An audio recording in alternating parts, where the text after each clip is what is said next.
नमस्कार, मैं रवीश कुमार। आप देख रहे हैं देश की बात 6 से 7। आज इसी वक्त इस कार्यक्रम के शुरू करने से पहले दो बड़ी खबरें बेहद अफसोसनाक आई हैं। एक खबर भारत की जीडीपी को लेकर है, जिसके पहले तिमाही में माइनस में चले जाने की सूचना आई है।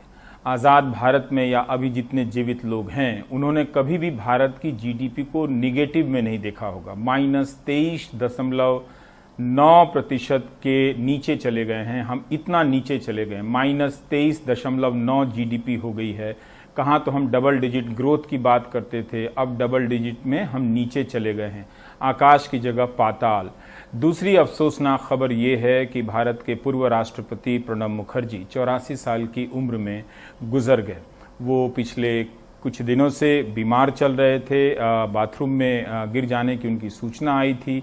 उसके बाद से उन्हें सेना के रेफरल अस्पताल में भर्ती कराया गया, मगर प्रणब मुखर्जी वापस अपने होश में नहीं आ सके और अब उनके बेटे अभिजीत मुखर्जी ने उनके न होने की दुखद सूचना सबके साथ दी है। एक ही साथ एक ही पल में भारत की अर्थव्यवस्था की बर्बादी की खबर आई और एक जन नेता जो बहुत लंबे समय तक सार्वजनिक जीवन में रहते हैं, उनका बिछड़ना भी एक उतने ही दुख की खबर होती है, क्योंकि कई वर्ष चुनाव जीतते हैं ऐसे नेता, कई पदों पर रहते हैं, इनकी कई बातों से बहस होती है, कई फैसलों से जिंदगियां बदलती हैं।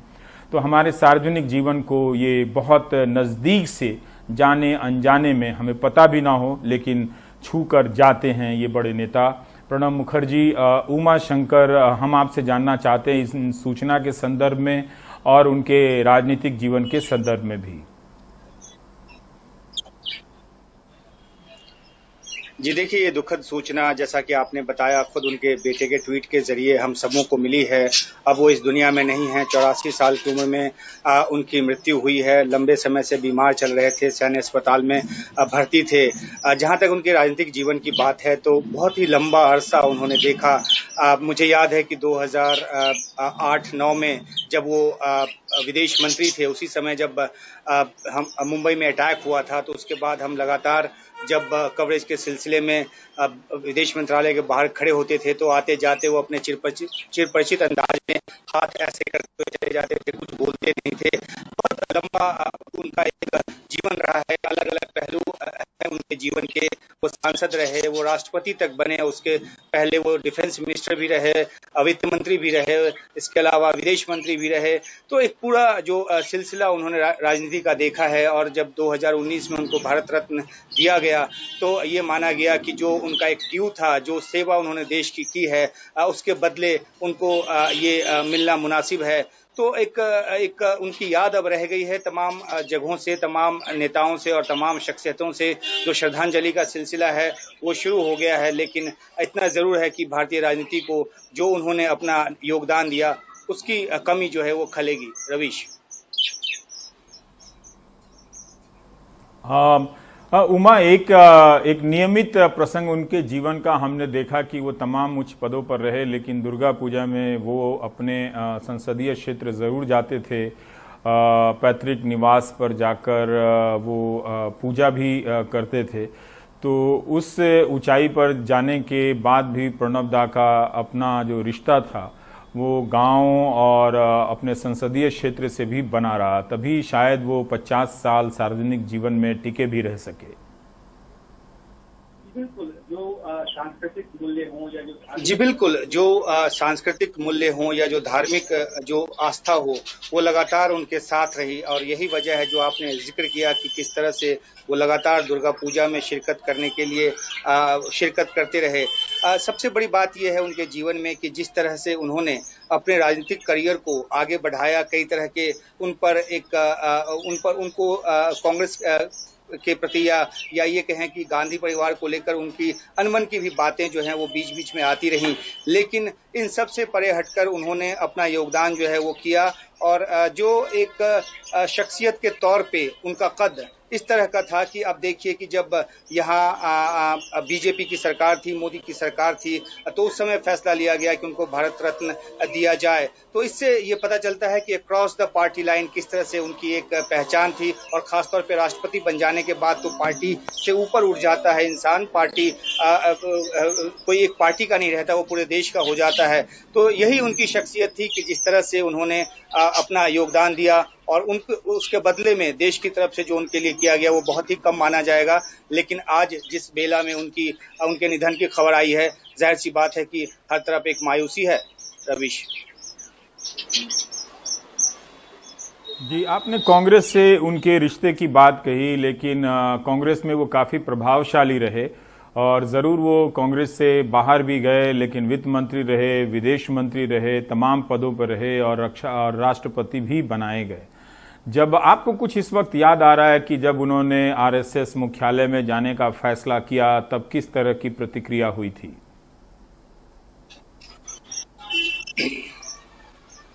जी, ये माना गया, खासतौर पे अगर कांग्रेस की बात करें, कि ये नहीं करना चाहिए था, लेकिन क्योंकि वो एक ऐसे पोजीशन को होल्ड कर चुके कि कोई किसी भी तरह का सवाल उन पर उठाया नहीं जा सकता, और उनकी अपनी एक विद्वता थी, उनका अपना एक आउटलुक था, उनका अपना एक अप्रोच था। तो अगर आरएसएस मुख्यालय में जाकर उन्होंने शिरकत की इस समारोह में, तो इसको बहुत ज्यादा क्रिटिसाइज कर पाने की हिम्मत किसी की भी नहीं हुई, क्योंकि हर कोई इंसान जो है उसको अपना चॉइस का हक होता है, और वो कहाँ शिरकत करे नहीं शिरकत करे, ये उनकी चॉइस की बात होती है। लेकिन जो एक राजनीतिक मतभेद की जो एक महीन सी जो रेखा रही, खासतौर पे अगर गांधी परिवार और प्रणब मुखर्जी की बात करें, जिसको लेकर बार बार अंदर खाने चर्चा होती रही, लेकिन आपने सही कहा कि वो कभी भी आड़े नहीं आया उनके जीवन में, उनके राजनीतिक जीवन में, और कांग्रेस की तरफ से भी उनको तमाम जो महत्वपूर्ण ओहदे हैं जाते रहे, और 2012 में राष्ट्रपति पद की शोभा भी उन्होंने बढ़ाई। तो एक लंबा सिलसिला जो उनके जीवन का रहा, और जो उनके काम के प्रति, राजनीति के प्रति जो उनका समर्पण था, वही उस शख्सियत को इस ऊंचाई तक ले गया, और आज प्रकृति ने उनको हमसे छीन लिया है, और इस बात की जो मायूसी है वो पूरे देश में है। रवीश, एक दुखद पल होता है, एक नेता जब अपनी जिंदगी छोड़कर जाता है तो उसके विरासत के कई पहलू होते हैं, और कुछ पहलू ऐसे होते हैं जिनका वो वक्त नहीं होता उन पर बात करने के लिए। वरना प्रणब मुखर्जी एक नेता, सार्वजनिक जीवन के महत्वपूर्ण अंग होने के साथ साथ उद्योग जगत के साथ भी उनके जो आंतरिक संबंध रहे हैं और उन्होंने बहुत लंबे समय तक निभाया, वो सारे भी किस्से उनके सार्वजनिक जीवन के पहलू रहे हैं। और वो सिगार वाली उनकी तस्वीर बड़ी दिलकश हुआ करती थी एक ज़माने में, और किस तरह से एक बड़े नेता के करीबी नेता की छाया में वो हमेशा अपने आप को बनाए रखे, और राष्ट्रपति के पद तक भी पहुंचे हैं। मनोरंजन भारती हमारे साथ हैं। काफ़ी लंबे समय तक मनोरंजन एक पत्रकार के रूप में आपने कवर किया है। मुझे इस वक्त याद करने की इच्छा हो रही है हिंदी प्रदेशों में उनकी रैलियों के बारे में। अगर आपको तुरंत कुछ याद आ रहा हो, बता सकते हैं कि हिंदी प्रदेशों में जब प्रणब दा अपनी हिंदी को लेकर पहुंचते थे, तब वो किस तरह से संबोधित करते थे, किस तरह से वहां की जनता का सामना करते थे? जी हाँ, मुझे कई रैलियां याद है, और अभी मुझे याद आता है इलाहाबाद की एक रैली में मैं था, और वो भाषण देने आए थे, और अपना जिस ढंग की हिंदी वो बोलते हैं उसको लेकर के काफी जो लोग वहां पे जुटे थे उनके बीच काफी कानाफूसी हो रही थी। लेकिन दादा जो था वो अपने धुन में बोलते चले गए, भाषण में इकोनॉमी भी समझाने की कोशिश करते रहे, राजनीति भी बताते रहे। तो एक तरह से आप कह सकते हैं कि जो उनकी शख्सियत थी वो इस बात में बयां करती थी कि वो काफी जुझारू रहे इस संदर्भ में कि कभी भी उन्होंने ये नहीं कहा कि हम तुम्हें नहीं बताएंगे।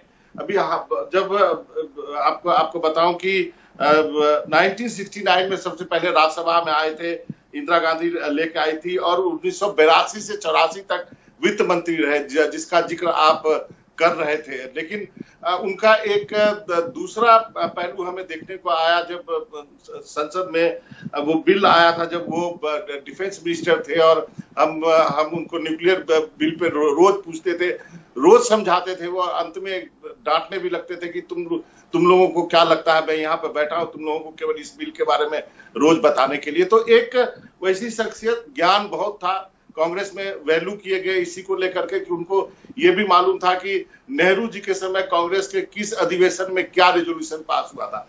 तो ये जो मास्टर ड्राफ्टमैन की भी संज्ञा उनको दी गई और यही वजह है कि राष्ट्रपति पद तक भी पहुंचे। हाँ, मतभेद जरूर रहे, कांग्रेस से निष्कासित भी किए गए। उसके बाद इंदिरा गांधी की हत्या के बाद जब उनको एक चांस लिया था उन्होंने, लेकिन जब कांग्रेस से निकाले गए तब राष्ट्रीय समाजवादी कांग्रेस पार्टी बनाई।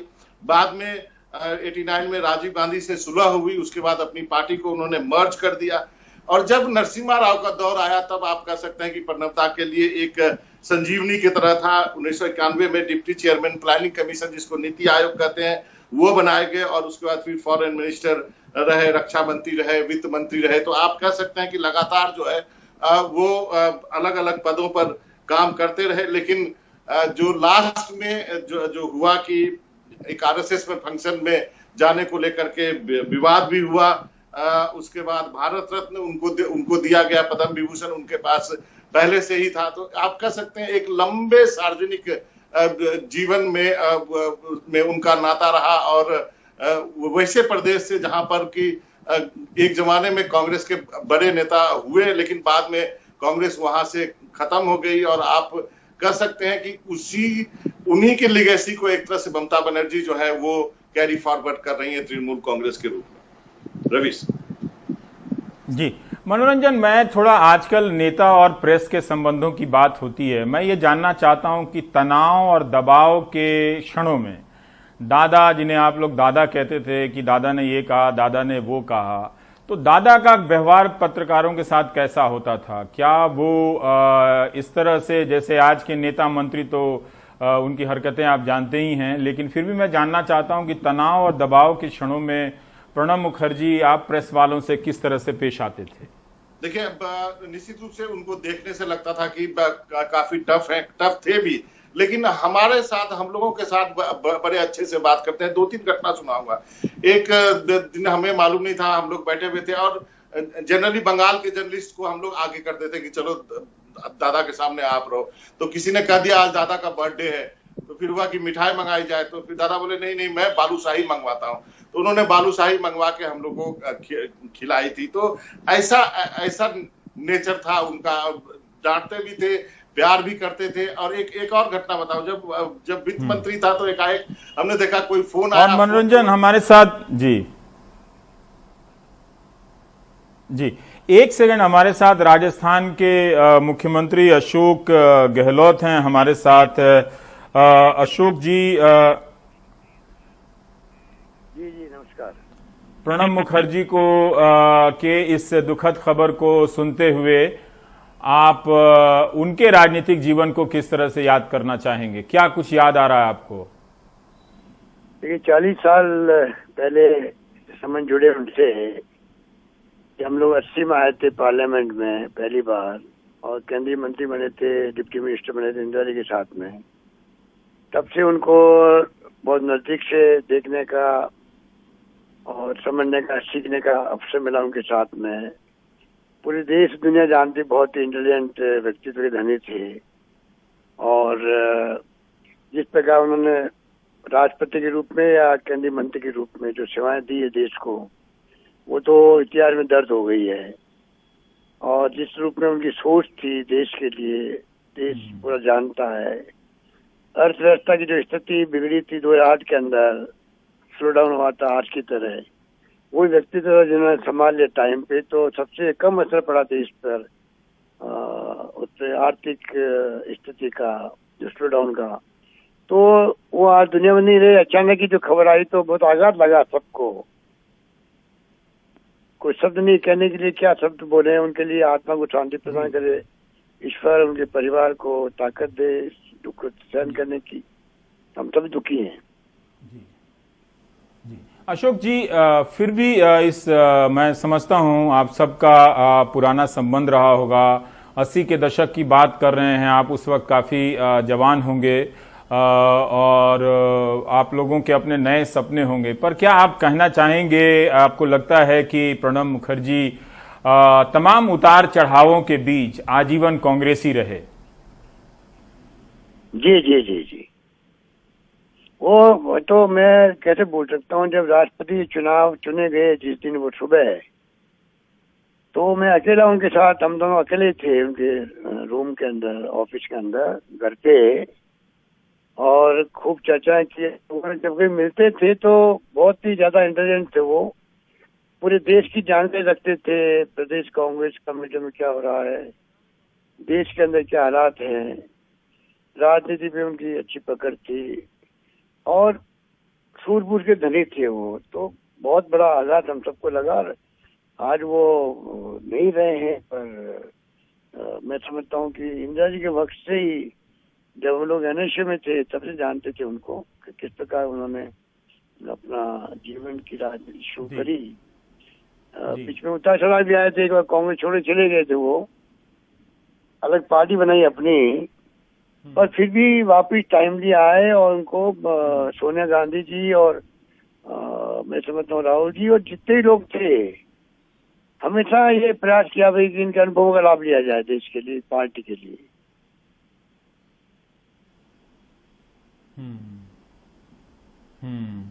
बहुत बहुत शुक्रिया अशोक जी, इस क्षण में हमसे जुड़कर अपनी स्मृतियों को साझा करने की। बहुत बहुत शुक्रिया आपका। हम चाहते हैं कि आप दर्शक भी उनके जीवन वृत्त की पर बनी ये रिपोर्ट संक्षिप्त, एक राजनेता का जीवन कई तरह के उतार चढ़ावों से बना होता है, प्रशंसा और अप्रशंसा से बना होता है, उसके कई सारे पहलू होते हैं। आप ये छोटा सा उनका जीवन वृत्त देखिए।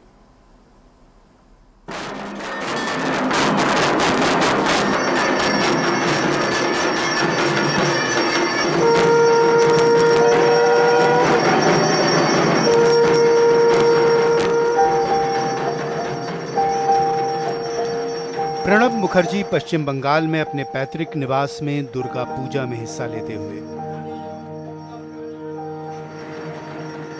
It is a part of our family tradition. Moreover, as a village boy, I was grown up in this atmosphere for up to my graduation. That means 21 years of my formative stage. I lived in this atmosphere. I studied the high school, and if you walk, it will be about 5 kilometers.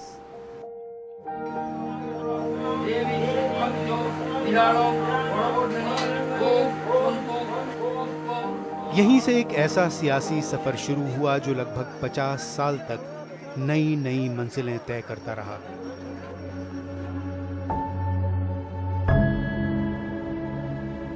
Congress के 3 प्रधानमंत्रियों के cabinet में वित्त से लेकर रक्षा और विदेश मंत्रालय जैसे अहम ओहदे संभाले।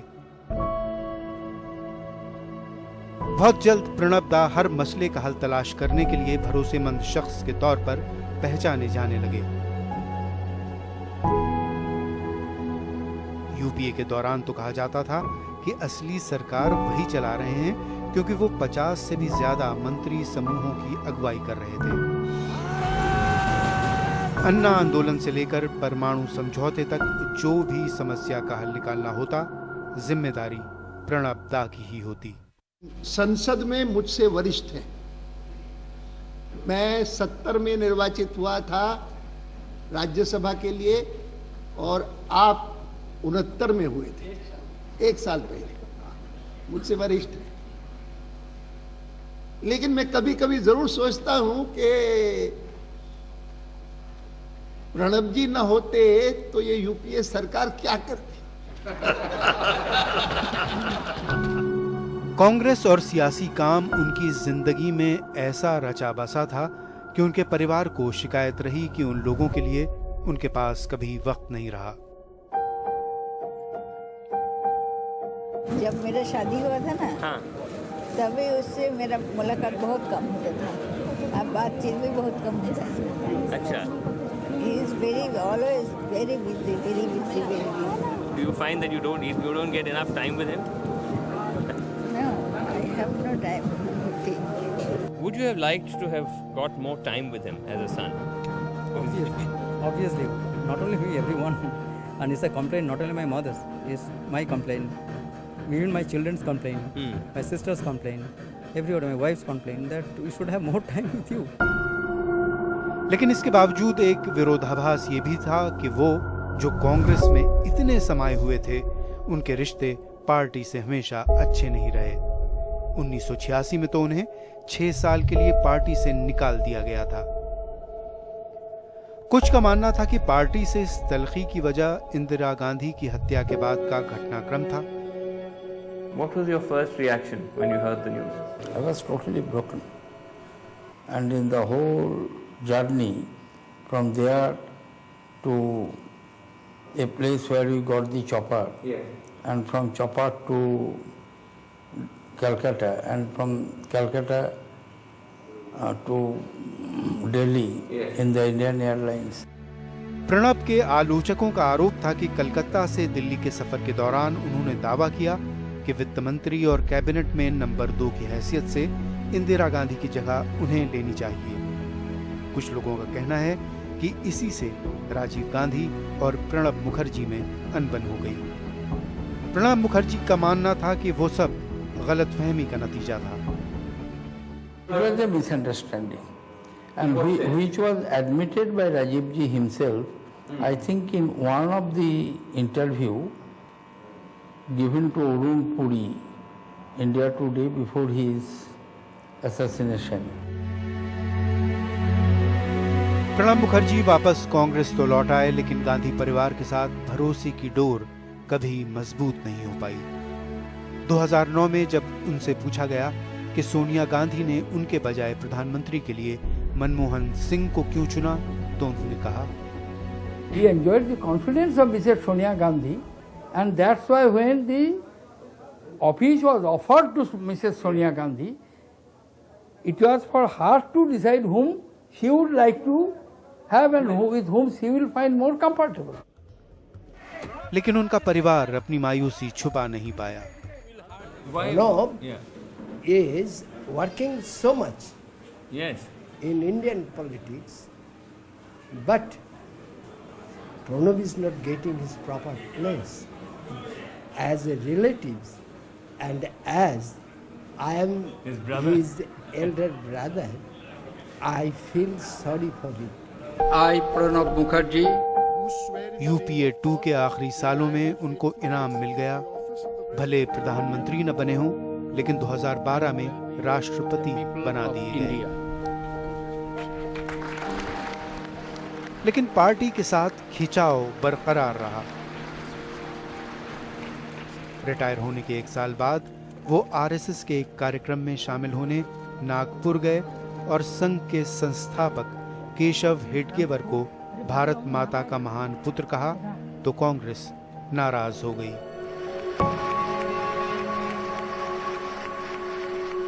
साल भर बाद ही बीजेपी ने उन्हें देश के सबसे बड़े सम्मान भारत रत्न से नवाजा।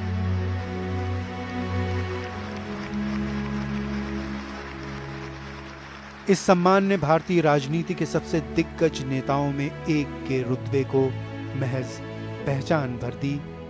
एक ऐसा नेता जो अपनी पार्टी के दायरे से बहुत ऊपर उठ चुका था।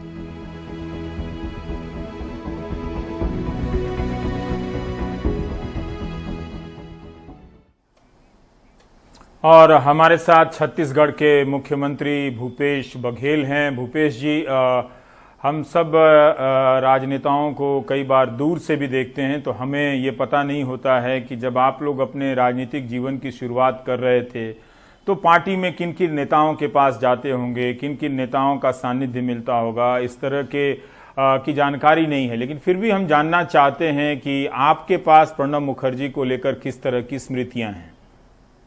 जी, प्रणब मुखर्जी जी को हम लोग अपने प्रभारी महामंत्री के रूप में जानते जब मध्य प्रदेश में थे, और हमारे छत्तीसगढ़ भी अनेक बार आए। दुर्ग जिस शहर जिस जिले में रहते हैं वहां भी उन्होंने उनका आगमन हुआ था। तो एक महामंत्री के रूप में, एक अच्छे संगठक के रूप में, मंत्री थे तब भी कई बार जाना हुआ, राष्ट्रपति भवन में भी उनसे मुलाकात करने का अवसर मिला है। एक अच्छे संगठक और अच्छे राजनीतिक, और साथ ही सरकार पे जब भी संकट आया है वो संकट मोचक के रूप में भी वो अपनी भूमिका का निर्वहन किया है। एक कुशल राजनीतिज्ञ के जाने से निश्चित रूप से देश को एक अपूर्णी क्षति हुई है, और हम लोग तो अनेक बार मिलते थे, अनेक स्मृतियां उनके साथ है। लेकिन यही कहूंगा कि पार्टी को भी हुआ है, लेकिन अब पार्टी से बहुत ऊपर उठ चुके थे, इसलिए सरकार में और राष्ट्रपति के रूप में जो उनका योगदान है उसे कभी भुलाया नहीं जा सकता। जी, पर फिर भी एक राजनेता का पूरा जीवन एक संगठन के लिए गुजरता है, उस संगठन से नाराज भी होता है एक नेता, उस संगठन से पाता भी है और उस संगठन को देता भी है और नहीं भी देता है। मैं ये जानना चाहता हूं कि जब वो संघ मुख्यालय में गए तो क्या उसके बाद एक कांग्रेसी होने के नाते उनके प्रति आपके नजरिए में कोई बदलाव आया? लगा कभी कि प्रणब मुखर्जी में कांग्रेसी पन्ने की कुछ कमी है? देखिए, क्योंकि जैसे कोई व्यक्ति राष्ट्रपति बनते हैं तो पार्टी से वो अलग हो ही जाते हैं, और संघ कार्यालय में वो गए, जरूर हम लोगों को अटपटा लगा। एक खाटी कांग्रेस की विचारधारा वाले व्यक्ति संघ कार्यालय गए हैं तो थोड़ा हम लोगों को अटपटा जरूर लगा था, लेकिन उन्होंने वहां भी अपनी बात बहुत बेबाकी से रखा।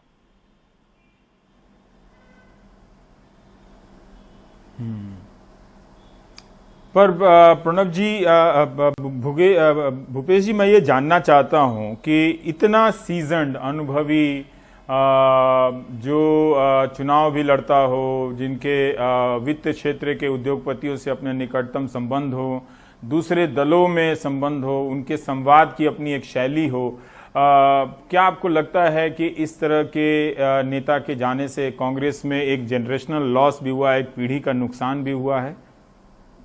निश्चित रूप से, क्योंकि वो राज्यसभा में भी रहे, लोकसभा में भी रहे, विभिन्न पदों में इंदिरा जी के समय से वो मंत्रिमंडल के सदस्य रहे और अनेक बड़े नेताओं से उसके संपर्क रहे हैं, तो बहुत लंबा उनका अनुभव रहा है, राजनीतिक अनुभव भी रहा है, प्रशासनिक अनुभव रहा है, और औद्योगिक जगत में भी उनके संबंध रहे हैं, और अर्थ जगत में भी उनका गहरी पैड़ थी।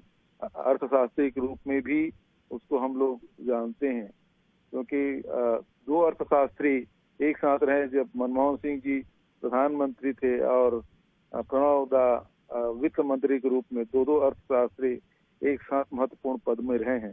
तो निश्चित रूप से उनका योगदान बहुत रहा है हिंदुस्तान के अर्थव्यवस्था संभालने में भी, कांग्रेस के संगठन संभालने में भी, और जब संकट आया तो वो यूपीए 1-2 में आप देखेंगे, यूपीए 1 में बहुत सारे जो मंत्रिमंडलीय समिति बनती थी उसका नेतृत्व करते थे, तो हर मोर्चे पे उनका अनुभव रहा है, उसका लाभ पूरे देश को मिला है।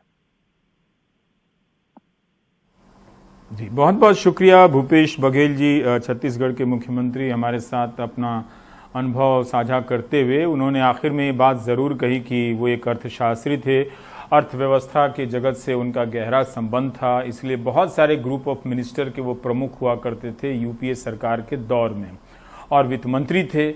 और आज ही उनके देहावसान से चंद सेकंड पहले एक बेहद दुखद खबर आई है, जिससे ना जाने लाखों करोड़ों लोगों की जिंदगियां दांव पर लगी होंगी, जिसका एक अंदाज़ा मिलता है कि भारत की जीडीपी -23.9% हो गई है।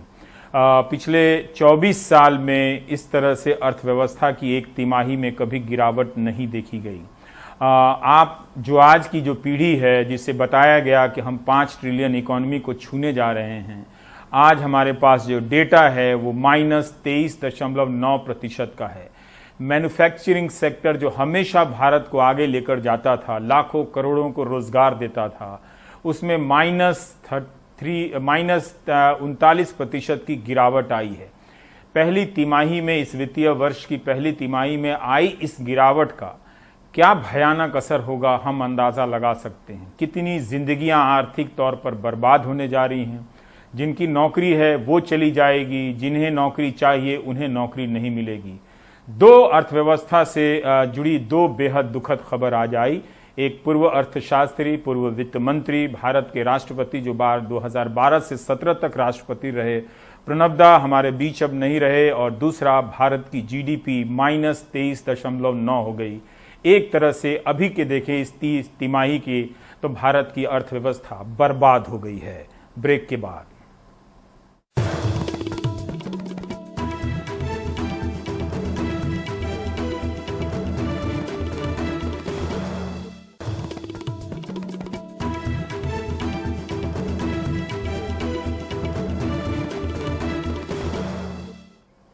अपनी नौकरी, सैलरी और बचत की चिंता करना शुरू कर दीजिए। भारत की अर्थव्यवस्था की हालत ठीक नहीं है। जीएसटी के तहत राज्यों को गारंटी दी गई थी कि केंद्र सरकार एक तय हिस्सा देगी, लेकिन वित्त मंत्री कहती हैं कि राज्य सरकारें लोन ले लें। तमिलनाडु, छत्तीसगढ़ और पंजाब ने कहा है कि सरकार ने वादा किया है कि हम इतना देंगे तो इतना दीजिए। आप जानते हैं कि 8 ऐसे सेक्टर हैं अर्थव्यवस्था की जो बहुत आधारभूत सेक्टर माने जाते हैं, कोर सेक्टर माने जाते हैं।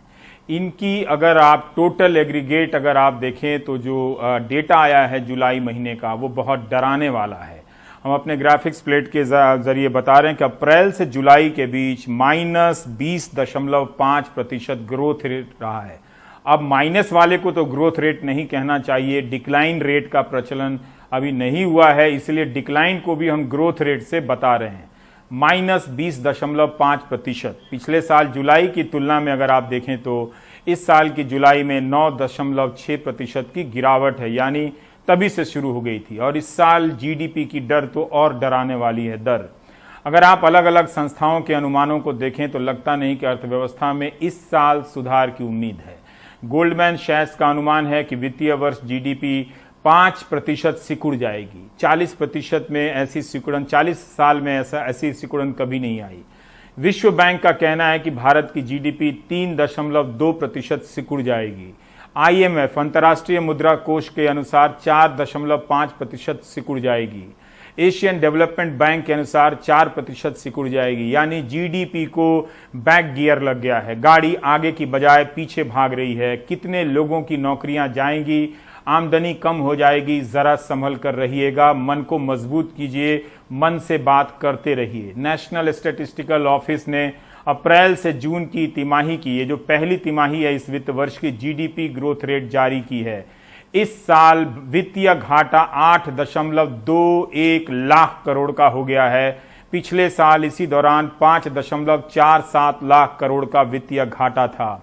इस वित्तीय वर्ष में जीडीपी में -23.9% के गिरावट की बात कही गई है।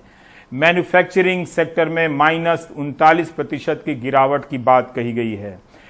कृषि में जरूर विकास दिख रहा है मगर उम्मीद से कम, और कृषि में उतनी क्षमता नहीं है कि इस तरह से औद्योगिक जगत के पतन को वो संभाल ले। राहुल गांधी लगातार बात कर रहे हैं, बात करना चाहते हैं। जब वो बात करते हैं तो सरकार उनसे बात नहीं करती, इसलिए अब वो वीडियो बनाकर लोगों से बात करना चाहते हैं अर्थव्यवस्था पर। बीजेपी की सरकार ने असंगठित अर्थव्यवस्था पर आक्रमण किया है और आपको गुलाम बनाने की कोशिश की जा रही है। 2008 में जबरदस्त आर्थिक तूफान है, पूरी दुनिया में आया, अमेरिका में, जापान में, यूरोप में, चाइना में, सब जगह आया। अमेरिका के बैंक गिर गए, कंपनियां बंद हो गई, एक के बाद एक कंपनी की लाइन लग गई, बंद हो गई। यूरोप के बैंक गिरे मगर हिंदुस्तान को कुछ नहीं हुआ। यूपीए की सरकार थी, प्रधानमंत्री जी के पास गया और मैंने उनसे पूछा, मनमोहन सिंह जी बताइए, पूरी दुनिया में आर्थिक नुकसान हुआ है, हिंदुस्तान को कोई असर नहीं हुआ, कारण क्या है? मनमोहन सिंह जी ने कहा, राहुल, अगर हिंदुस्तान की अर्थव्यवस्था को समझना चाहते हो तो यह समझना होगा कि हिंदुस्तान में 2 अर्थव्यवस्थाएं हैं। पहली असंगठित अर्थव्यवस्था और दूसरी संगठित अर्थव्यवस्था। संगठित अर्थव्यवस्था में बड़ी कंपनियां, नाम आप जानते हो। असंगठित अर्थव्यवस्था में किसान, मजदूर, छोटे दुकानदार, मिडिल साइज कंपनीज। जिस दिन तक हिंदुस्तान का असंगठित सिस्टम मजबूत है, उस दिन तक हिंदुस्तान को कोई भी आर्थिक तूफान छू नहीं सकता। पिछले 6 साल से बीजेपी की सरकार ने असंगठित अर्थव्यवस्था पर आक्रमण किया है। नोटबंदी, गलत जीएसटी और लॉकडाउन। आप ये मत सोचिए कि लॉकडाउन के पीछे सोच नहीं थी। ये मत सोचिए कि गलती से आखिरी मिनट पे लॉकडाउन कर दिया गया है। इन तीनों का लक्ष्य हमारे इनफॉर्मल सेक्टर को खत्म करने का है।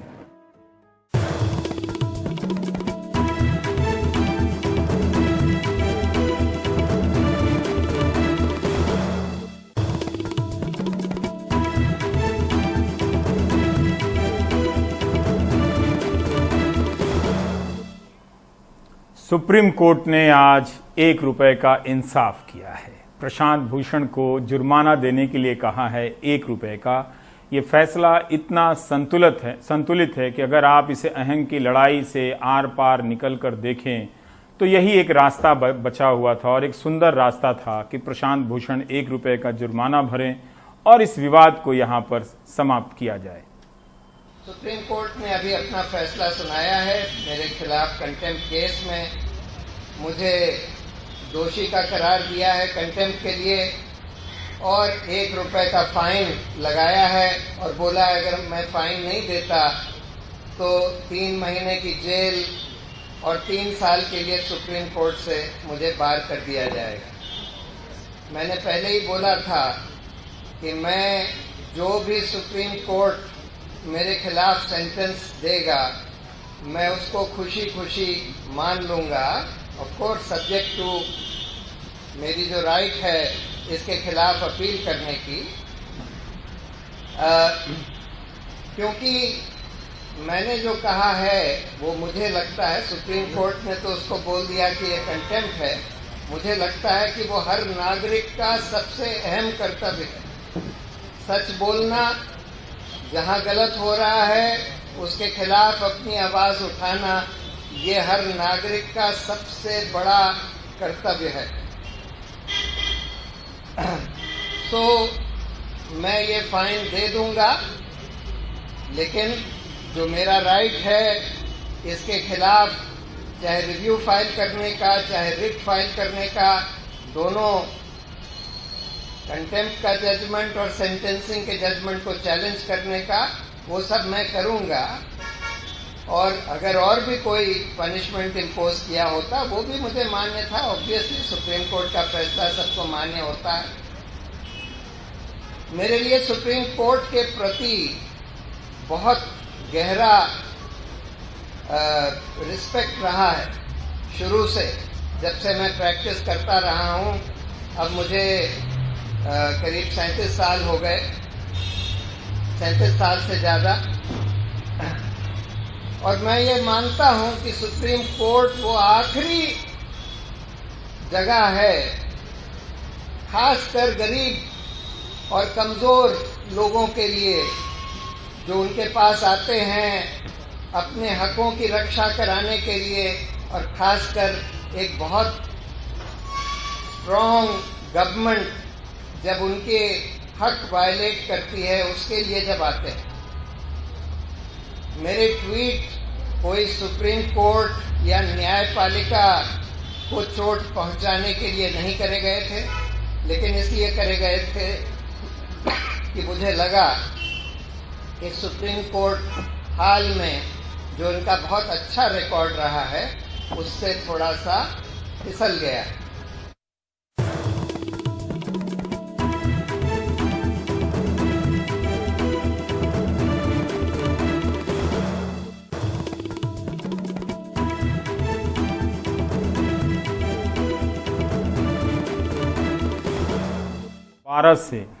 2012 से 2017 के बीच राष्ट्रपति रहे भारत रत्न पूर्व वित्त मंत्री, पूर्व रक्षा मंत्री, पूर्व विदेश मंत्री प्रणब मुखर्जी नहीं रहे। आज शाम उनका दिल्ली में सेना के विशेष अस्पताल में निधन हो गया। प्रणब मुखर्जी को याद कर रहे हैं उनके सहयोगी गुलाम नबी आज़ाद। प्रणब दा के निधन पर बहुत ही आज अफसोस हुआ है।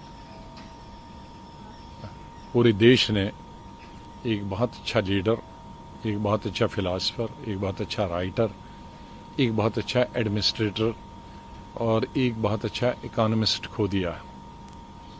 हमारी एसोसिएशन उनके साथ पिछले 45 वर्षों से रही है, जब हम यूथ कांग्रेस में थे, और 80 से लेकर जब तक वो राष्ट्रपति रहे तब तक हम संगठन और अलग अलग प्रधानमंत्रियों के साथ इकट्ठे ही प्राइम मिनिस्टर उनके अलग अलग प्रधानमंत्रियों के साथ इकट्ठे कैबिनेट में रहे हैं। तो हम हमेशा उनसे सलाह लेते थे, और वो सिर्फ हम ही को सलाह नहीं देते थे, बहुत सारे दूसरे कुलीग्स को सलाह देते थे। वो फाइनेंस मिनिस्टर के तौर पर, डिफेंस मिनिस्टर के तौर पर, एक्सटर्नल अफेयर्स मिनिस्टर के तौर पर, लीडर ऑफ हाउस के तौर पर जो उन्होंने काम किया है उसे लोग हमेशा याद रखेंगे। वो बहुत अच्छे एडमिनिस्ट्रेटर थे, बहुत अच्छे राइटर थे। सदन के अंदर, चाहे वो लोकसभा में रहे या राज्यसभा में रहे, कांग्रेस पार्टी के सभी एमपीज उनका आदर तो करते थे, लेकिन दूसरी पार्टियों के लीडर्स भी उनका बहुत आदर करते थे। प्रधानमंत्री चाहे कोई भी हो, लेकिन जब वो मंत्री मंडल में मंत्री थे तो प्रधानमंत्री भी सभी उनका आदर करते थे, उनके कंट्रीब्यूशन को रिकॉग्नाइज करते थे। मैं आज यही कहूँगा कि देश ने एक बहुत अच्छा देशभक्त सपूत खो दिया है। हम अल्लाह से यही दुआ करेंगे कि उनकी आत्मा को शांति दे। उन्हें